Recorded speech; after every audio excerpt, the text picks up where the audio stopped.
Guy-Dominique Kennel, bonjour. Bonjour.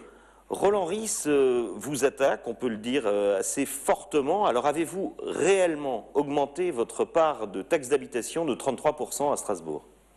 Non, je crois que c'est une erreur manifeste. Le maire de Strasbourg, après les régionales, je pense que comme les cantonales se profilent, maintenant on s'intéresse un peu plus au département. Mais bon, c'est politique, mais je mets ça de côté. Ce qui est important quand même, c'est de dire qu'effectivement, il y a eu plusieurs dispositifs. Le Conseil général, tout le monde le sait, puisque c'était écrit partout, a voté une augmentation fiscale de 2,5% et qui ne se traduit pas à la hauteur de ce qui est indiqué par le maire de Strasbourg ou son adjoint, M. Fontanel, qui ont tout simplement repris un tableau qui existait, qui a été donné par les Échos lors d'un forum pour les différentes communes, mais il y a des erreurs dans ce tableau. Alors non seulement il parlait d'une augmentation, vous parlez de 2,5, il parlait de 33, on est très loin, mais le maire de Strasbourg vous accuse également d'avoir supprimé des abattements pour les plus défavorisés. Oui, alors c'est vrai qu'au niveau des abattements, il y a eu une modification. Alors nous n'avons pas supprimé, nous avons tout simplement rétabli une équité sur le plan départemental. Parce que ce qui existait jusqu'à présent était inéquitable, inégalitaire sur le département. Pour exemple, certaines communes avaient voté des abattements et des abattements qui s'appliquaient sur la part du département, alors que le département lui-même n'avait jamais voté ces abattements. Et donc, du coup, nous avons rétabli une équité, c'est-à-dire en mettant tout le monde au même niveau. Il faut dire que 95%, 498 communes sur 525 avaient un abattement à taux zéro, et nous avons mis donc l'abattement à taux zéro au niveau du département pour tout le monde. Je pense que c'était juste une question d'équité, parce que c'était assez facile pour certaines communes d'être généreux avec le portefeuille du Conseil général du Bas-Rhin.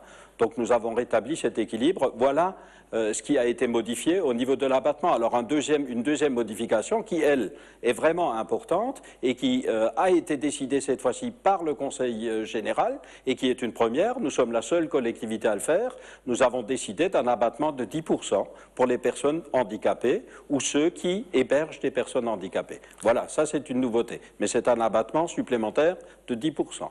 Est-ce qu'on a bien compris que là, c'était des communes qui votaient des abattements qui s'appliquaient au département?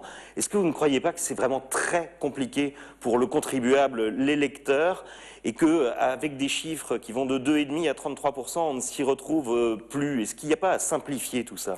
Oui, mais vous avez tout à fait raison. Je ne sais pas s'il y a beaucoup de gens qui, en matière de fiscalité, arrivent à s'en sortir. Par exemple, sur la taxe d'habitation, nous sommes déjà, il y a la commune, il y a des fois l'intercommunalité, il y a l'État, il y a le département qui prélèvent sur la taxe d'habitation, chacun en fonction de ses critères eux-mêmes pouvant être modifiés encore par un certain nombre de dispositifs légaux. Alors vous comprenez qu'effectivement, c'est un peu la forêt, c'est la jungle même, et il est difficile pour le contribuable lambda de pouvoir vraiment comprendre. Alors évidemment, aux chiffres, on peut leur faire dire tout et n'importe quoi, surtout si on veut démontrer que d'un côté, il y a des gens compétents et de l'autre côté, il y en a d'autres qui abusent.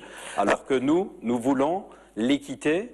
Tous les Barinois doivent être égaux devant la taxe d'habitation. C'est ce que nous avons fait. Nous avons décidé, et je dois vous dire d'ailleurs que ça a été adopté par l'ensemble des conseillers généraux, que ce soit les conseillers généraux de la majorité et de l'opposition qui ont voté pour ce dispositif pour mettre sur le pied d'égalité tous les Barinois. Donc un Barinois de l'Alsace-Bossus, ça vaut la même chose qu'un Barinois strasbourgeois, ça vaut la même chose qu'un Barinois qui est à Markholzheim. Et tous, maintenant, sont au même niveau. Alors si on va plus loin, Guy-Dominique Kennel, quand on vous écoute, vous dites que 90%, voire plus, de vos dépenses sont désormais obligatoires. Alors quelle est la plus-value politique de l'un ou l'autre candidat? Et là, on peut déjà se demander, alors pour qui et pourquoi voter l'an prochain, puisque toutes vos dépenses sont contraintes. Les dépenses sont contraintes, pas tout à fait à hauteur de 90%.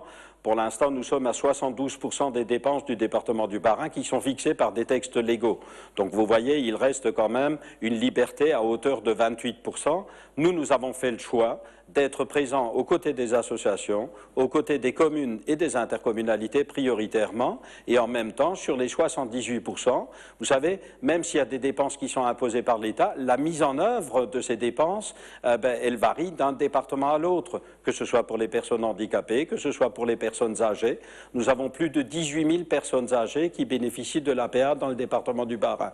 Je pense que ces personnes sont satisfaites du service qui est produit dans leur majorité. Alors évidemment, on trouvera toujours quelques exceptions ou quelques ratés, comme dans tout service, il y a certainement quelques ratés. Je ne dis pas que le département du Bas-Rhin est parfait dans sa totalité, bien au contraire, mais ceci étant, je crois que dans la majorité des cas, nous faisons bien les choses, et donc c'est dans le cadre de la mise en œuvre qu'il faut chercher la différence, et non pas dans l'imposition faite par l'État. Guy-Dominique Quesnel, merci. Merci à vous.